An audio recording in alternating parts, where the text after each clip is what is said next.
sering berantem Iya, dulu antara 9 sama 11.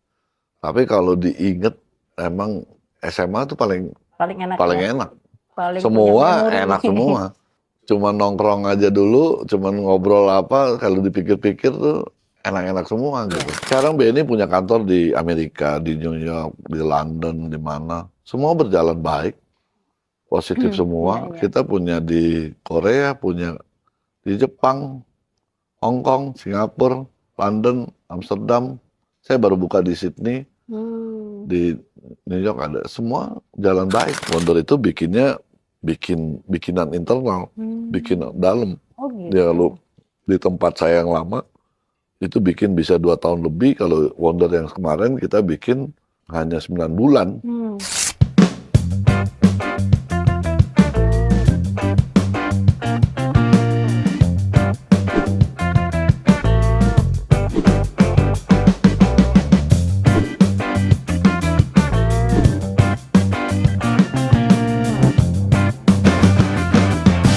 Halo teman-teman, kali ini inspirasi story dari Ikalumi 70. Dengan saya sebagai hostnya, saat ini saya membawa seorang alumni yang cukup punya popularitas yang tinggi, yaitu Kak Royke Tumilaar. Beliau adalah alumni 7082. Apa kabar Kak Royke? Baik, Ya. baik, Gimana Kak? Sehat Kak? sehat, Oke, kita sehat. ngobrol santai aja Kak ya. Heeh. Sekarang ini kan Kak Royke sebagai Dirut Utama BNI, Pak. Hmm. Nah, sebelum di BNI, Kak Royke di BDN ya, Kak ya? Dulu Mandiri, Mandiri, iya Mandiri sebelumnya BDN. BDN ya. Oke. Nah, sebagai selaku pribadi Kak Royke di bidang bank, kira-kira nilai-nilai apa yang bisa dijadikan acuan sebagai Kak Royke untuk sebagai seorang banker terkemuka? Mungkin bisa sedikit memberikan kisi-kisinya atau apa buat kita. Karena kan kita juga perlu juga nih pandangan-pandangan dari Kak Royke. Nggak ada yang spesial ya kalau buat saya ya. Hmm. Nggak usah harus terlalu serius apa yang harus kita, nggak mungkin masing-masing berbeda. Tapi kalau saya sih, kalau saya yang paling penting itu adalah bahwa dimanapun selalu kita harus berpikir positif. Oke. Ya, harus berpikir positif. Jangan, ya gini, kalau kita udah berpikir positif, beban kita lebih ringan.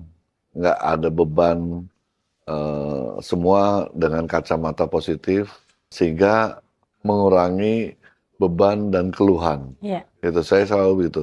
Yang kalau bangkir sih tentunya masalah integritas. Iya. Kalau ngurusin uang nasabah, terus kalau nggak punya integritas kan bahaya. Hmm. Jadi satu, kita harus selalu berpikir positif, punya integritas. Yang terakhir, paling penting nih semua buat adik-adik semua yang lain, mungkin juga anak-anak kita, bahwa paling penting tuh banyakin teman.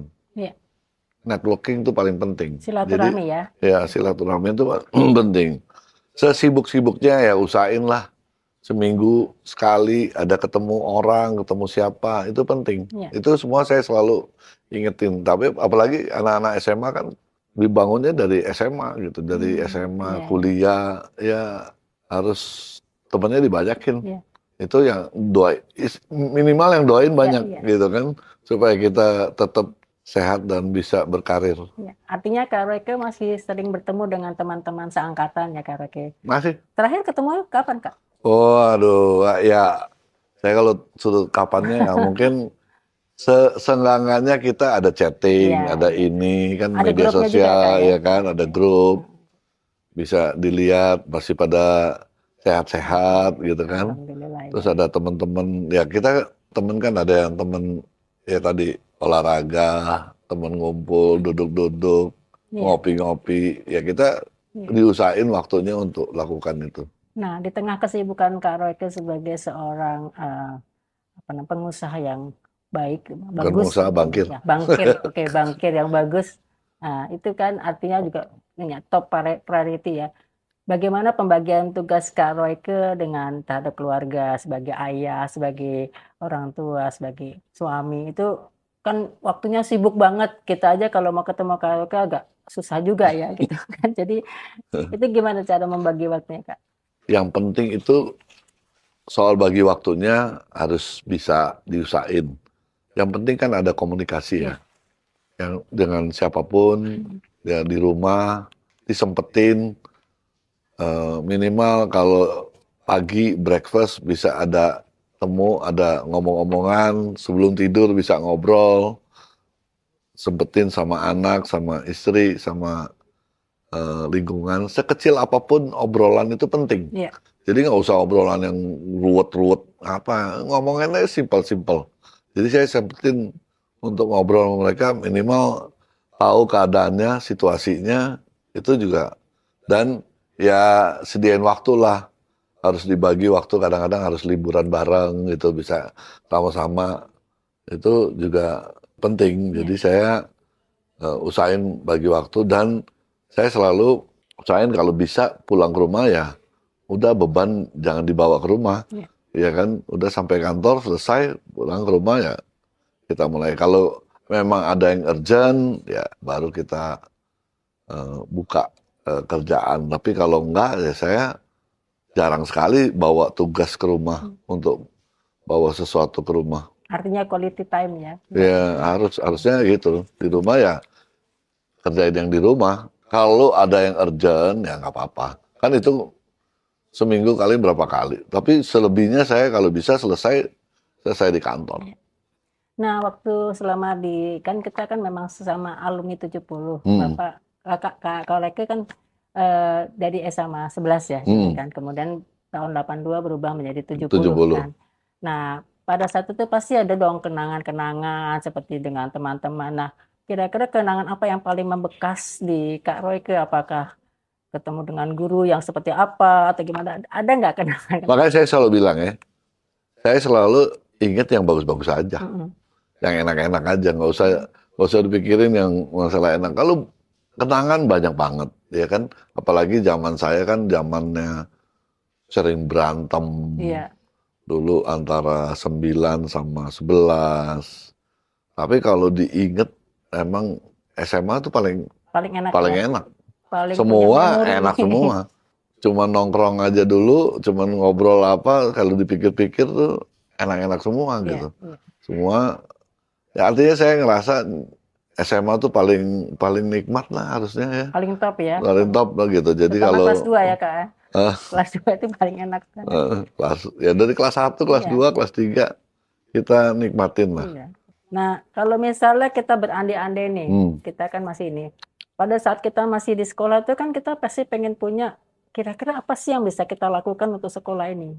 Contoh nih misalnya kalau saya dulu kalau misalnya saya nanti lulus, nanti saya pengen membangun sekolah saya menjadi apa gitu kan. Nah, kalau Kak Royke sendiri gimana? Ada nggak kira-kira cita-cita yang dulu memang sebenarnya pengen dikembangkan, nah ingin dilakukan di saat ini gitu? Apakah mau membuat silaturahmi lebih bagus atau membangun apanya segala macam itu kan adalah cita. Sebagai bankir gitu ya, kepengennya sih ya banyak bisa memberikan kontribusi apa ya, maksudnya secara mungkin ya kayak podcast gini, sharing pengalaman, sharing itu buat saya sih menyenangkan ya. Iya. Karena satu-satunya, saya nggak suka nulis buku, tapi satu-satunya yang saya suka yang ngobrol aja. Kita berbagi pengalaman, berbagi ini. Kalau saya pikir-pikir, kadang-kadang berpikir, oh harusnya dulu di SMA seperti A, seperti B, seperti C gitu. Jadi kita ambil hikmahnya, kita lihat ke sekarang, apa yang paling penting untuk dikerjain, dan tentunya ke anak-anak kita kalau masih ada yang masih sekolah ya. Artinya next Kak Royke bisa bantu kita untuk sebagai narasumber atau apa. Boleh senang, dengan senang hati. Dengan senang hati ya. Saya bukan ini, karena saya kan orangnya nggak suka nulis, makanya saya bilang saya nggak suka bikin buku, bikin apa, tapi kalau suruh sharing, saya senang karena pengalaman perjalanan karir dan hidup saya tuh bukan selalu bagus semua gitu. Ada up and down-nya juga, ada dalam pergaulan juga pasti ada sesuatu. Tapi saya nggak mau pikirin yang nggak enaknya, pikirin yang bagus-bagus aja. Bagus-bagus saja ya. Artinya Iya, sarannya Kak Roke ada kita harus berpikir positif ya. iya. Kemudian Nah, saya bagaimana. selalu pikir positif. Pasti ada dinamika pertemanan, dinamika organisasi, di perusahaan, apapun selalu ada. Ya, Nggak ada sesuatu yang smooth-smooth aja. ya. Ya kan? Jadi kita dari situ kita belajar banyak. Mengenai suka dukanya di perbankan. Ini mulai agak serius nih Kak, gitu kan. Apa sih suka dukanya di perbankan? Terus kemudian bagaimana Kak Roke membangun dari karirnya dari mulai pertama sampai hingga sekarang menjadi seorang banker yang sangat sukses gitu kan, gitu. Jadi kita mungkin bisa. Suka dukanya ya gini, kalau dari pengalaman saya sekian puluh tahun ya di banking itu memang ya kalau lagi situasi krisis Ya. itu kan yang paling itu tantangan lah ya buat kita semua. Harusnya kita jadi pelajaran yang baik ya. Selalu saya bilang di dalam situasi kesulitan krisis apapun itu jadi lesson learn buat kita semua. Jadi jangan sampai terulang lagi di ke depan. Jadi buat saya sih menarik. Kebetulan saya suka menjadi seorang bankir itu ya saya nikmatin gitu di dalam up and down ini dinamika itu dan itu yang selalu saya ajarkan sama junior-junior saya bahwa selalu ada up and down, bagaimana pada saat kita turun, ekonomi lagi tidak baik, kita bisa perform, bisa bagus, gitu. Itu kita ambil hikmahnya, lesson learned dari situ. Ya, sejak Kak Roke pegang di BNI, saya pernah membaca bahwa Kak Roke itu benar-benar krisis-krisis yang ada di BNI sudah berhasil Kak Roke bisa atasi gitu. Dan ini luar biasa. Saya banyak mendapatkan bacaan-bacaan pujian terhadap Kak Roke bahwa bagaimana bisa membangun sampai bagus seperti ini BNI, dan makin maju menurut saya juga. Saya lihat juga BNI juga makin lama makin berkembang pesat gitu kan. Kemudian tentu di era digital gimana Kak? Ada kira-kira perkembangan apa? Ini nyambung sama pertanyaan tadi. Jadi kan di dalam kayak banking gitu sebenarnya yang paling penting nomor satu orang ya. Jadi saya selalu bilang sama teman-teman, apapun bisa dibeli, alat semua komputer digital. Tapi kalau mau digital kalau orangnya nggak mampu, nggak punya kapabilitas di situ juga percuma. Jadi orangnya juga harus produktivitas people-nya, kapabilitasnya itu juga harus diperbaiki sekaligus memperbaiki organisasi. Dan kalau digital mungkin kita salah satu yang termasuk maju ya di BNI. Kita baru launching super apps kita namanya Wonder. Wonder itu bikinan internal, bikin dalam. Ya lu di tempat saya yang lama itu bikin bisa 2 tahun lebih. Kalau Wonder yang kemarin kita bikin hanya 9 bulan. Dan itu jumlah orang yang terlibat bikin apps itu ratusan orang. Kita bersyukur bisa menyelesaikan itu dengan baik. Itu salah satu. Tapi banyak sekali, kan bukan cuma produk jasa, tapi layanannya lebih digital. Proses cara kerja juga udah digital. Sekarang udah nggak pakai paper. Terus udah operationnya juga udah digital. Udah banyak kita udah pakai robotik juga. Jadi semua robotiknya? di operation, di operation kita udah pakai robotik. Jadi udah nggak, sebenarnya kalau banking di Indonesia udah cukup maju ya. Ini menarik sih Kak. Saya berapa kali ngelihat di ini kan ada tulisannya Wonder. Saya bertanya-tanya sebenarnya Wonder itu seperti apa. Jadi terjawablah sudah Wonder itu seperti apa. Berarti program baru digital yang dari di launch oleh BNI. Dan ini lokal ya kayaknya, bukan dari mana-mana, dari lokal gitu ya. Ini bagus banget dan ini memang menunjukkan bahwa BNI sudah makin selangkah atau mungkin 5 langkah ke depan dibandingkan bank yang lain ya Kak ya. Gitu kan. Ya, mudah-mudahan. Nah, kemudian ini kita sudah masuk ke era peran dan kontribusi BNI. Kadang ini kan inflasi kan naik turun ya kayak gitu kan. Nah, bagaimana cara mengatasi BNI untuk mengatasi inflasi keuangan? Pasti itu kan akan berimbas pada daya beli masyarakat, kemudian banyak yang tadinya bisa bekerja ternyata nggak bisa bekerja, usaha tutup. Nah ini kira-kira yang bisa BNI bisa membantu mengatasi untuk inflasi itu apa yang bisa dilakukan? Tapi kalau di Indonesia ini kan sebenarnya sektor informal tuh gede besar banget, Iya. mungkin 60%. Nah itu memang itu BNI kan kalau sekarang jangka panjangnya nih BNI saya arahkan untuk support UMKM jangka panjang. Iya. Salah satu kalau BNI itu ada banyak macam-macam kan, ada retail, ada corporate-nya, ada internasionalnya, ada ini salah satunya untuk pengembangan UMKM. Nah UMKM ini kita punya program khususnya yang ekspor. Saya tadi udah cerita mengenai ekspor. Kita gabungkan nama Ekspora orang apa tadi, Pak? ekspora. Ekspora. Ekspora tuh ekspor sama diaspora. Diaspora tuh orang-orang Indonesia yang di luar negeri. Iya. Totalnya kalau terhitung ada 8 juta orang. Nah itu saya coba matchingkan mereka mau bisnis apa. Beli dari Indonesia, jual di sana. Gitu. Nah saya coba bantu itu. Itu UMKM yang ekspor di kita udah puluhan triliun. Puluhan triliun. Lumayan besar. Jadi memang fokus ke UMKM. Selain itu, waktu saya tahun berapa ya? 2 tahun lalu, BNI baru beli bank. Bank namanya dulu Bank Mayora. Oh, Mayora Bank. Saya convert jadi bank digital. Namanya Hibank. Jadi BNI punya anak perusahaan namanya Hibank. Nah itu semuanya itu digital UMKM. Jadi khusus untuk UMKM yang digital. Jadi nggak ada pegawainya nggak banyak, tapi semua jadi cost-nya rendah. Nanti itu akan support UMKM. Kedepan ini lagi proses. Tapi udah jadi, banknya udah jalan. Kira-kira launch kapan? Udah di launch, tapi ya kan namanya berproses ya. Ini bank baru, mungkin bank digital udah naik level digital, udah yang mungkin ketiga kali dari yang digital yang ada, bank digital. Ini bank digital. Jadi bedain BNI ini kan bank besar. Nah kita bikin bank kecil khusus digital. Pegawainya nggak banyak, cabangnya juga nggak banyak, tapi ininya digital. Jadi mereka hanya aplikasi lewat digital, semua digital. Pembukaannya semua itu udah digital. Artinya itu perpanjangan tangan. Nanti untuk membantu UMKM. Karena kalau pakai BNI mungkin cost-nya kemahalan, kalau pakai ini biayanya lebih murah. Jadi Jadi lebih bisa agak beda sama BNI. BNI mainnya agak segmen yang besar, kalau ini main segmen yang kecil.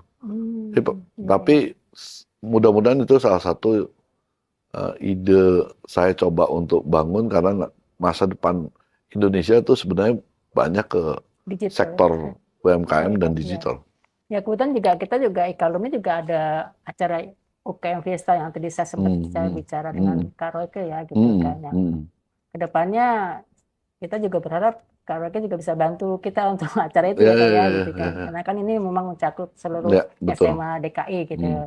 Teman-teman kalau misalnya masih mau daftar, kita buka juga pendaftaran gitu. Silakan gitu kan. Nah, kemudian kita masuk ke masalah untuk ekonomi Kak. Di sini kan nilai dolar kan makin fenomena kan naik turun ya Kak ya gitu kan. Kemudian kan otomatis kan itu berimbas ke dengan mata uang dolar ya Kak ya gitu kan. Nah, memang bagaimana BNI bisa memprediksi hal-hal seperti itu. Jadi untuk maksudnya meningkatkan bagaimana cara supaya tidak berimbas pada BNI sendiri dan itu bagaimana cara mengatasinya. Bahkan mungkin kalau bisa membantu untuk pemerintah supaya masalah itu tidak menjadi masalah nasional gitu kan. Ya, kita harusnya belajar dari krisis 98. Di mana orang pinjam dolar pakainya rupiah. Nah, kalau sekarang aturannya jelas, nggak boleh orang pinjam dolar untuk pakai rupiah. Jadi benar-benar orang kalau emang income-nya rupiah, ya minjemnya rupiah aja, nggak boleh dolar. Dolar benar-benar dipakai untuk yang kebutuhannya dolar. Jadi kalau emang ada importnya dolar, bayarnya pakai dolar. Jadi kita istilahnya kalau jam 98 banyak orang spekulasi, kalau sekarang udah dibatasin.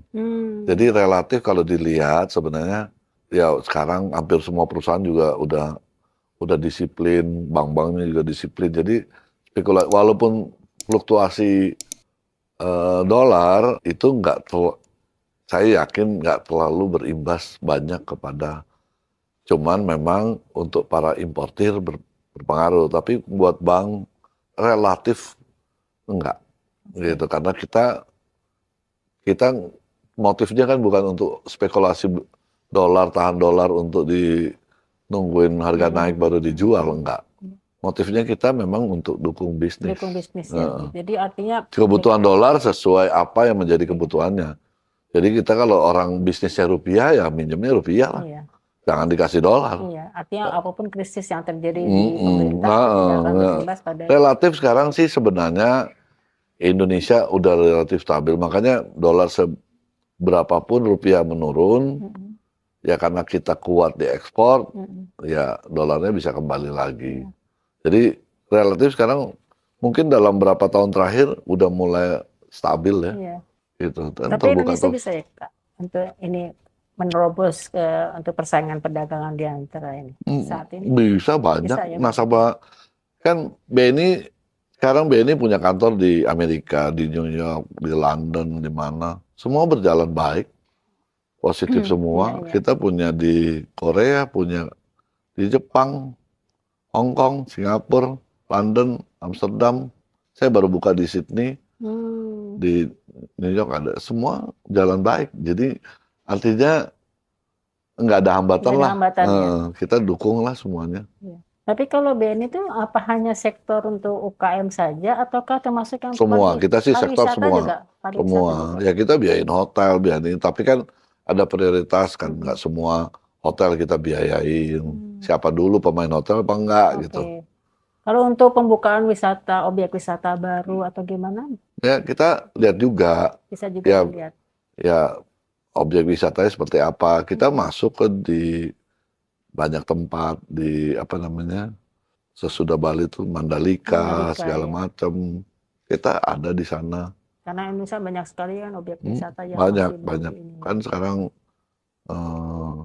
di Sanur juga kita lagi bangun gitu. Jadi artinya Indonesia kalau secara sektor sih hampir semua sektor saya masuk. Nah yang kita nggak masuk apa ya, kalau orangnya nggak bener ya kita nggak masuk gitu. Tapi kalau sektornya nggak ada yang salah kan.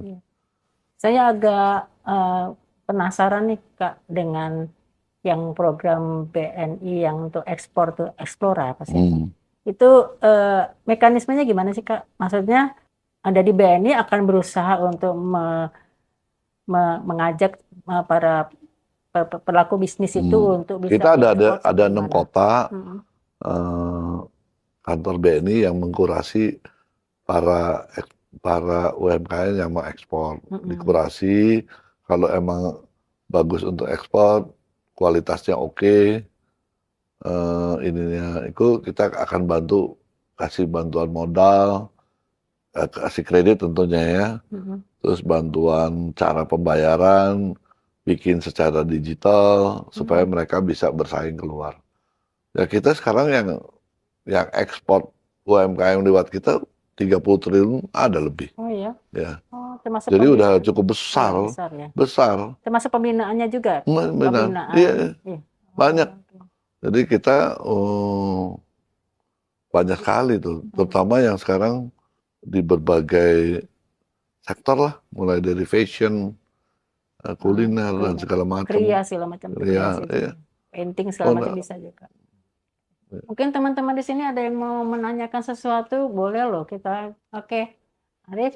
Ikalumi ini baru 2 periode masuk ke periode kedua ya. Jadi Ikalumi 70 itu ya masih baru merintis lah.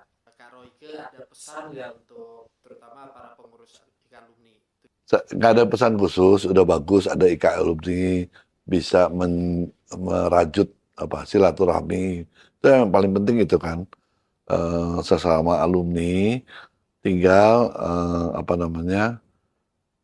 mungkin jangan terlalu banyak, tujuannya fokusnya ke apa, apakah hanya untuk membangun tali silaturahmi, apa ikut mensupport para anggota ini, alumni-alumni ini untuk berbisnis atau apa seperti itu.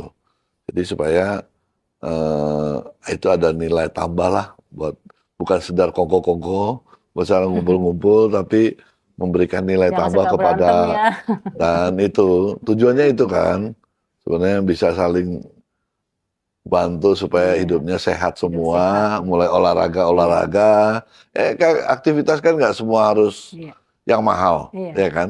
Kita mulai aktivitas yang bikin kegiatan kelihatan olahraga bersama atau sharing alumni. Oh, saya ingat ada alumni yang dokter spesialis, iya, mungkin bisa iya, dipanggil untuk sharing bagaimana hidup sehat iya, dalam kondisi sekarang ini, yang simpel-simpel lah, iya, yang nggak terlalu berat-berat gitu, ya kan?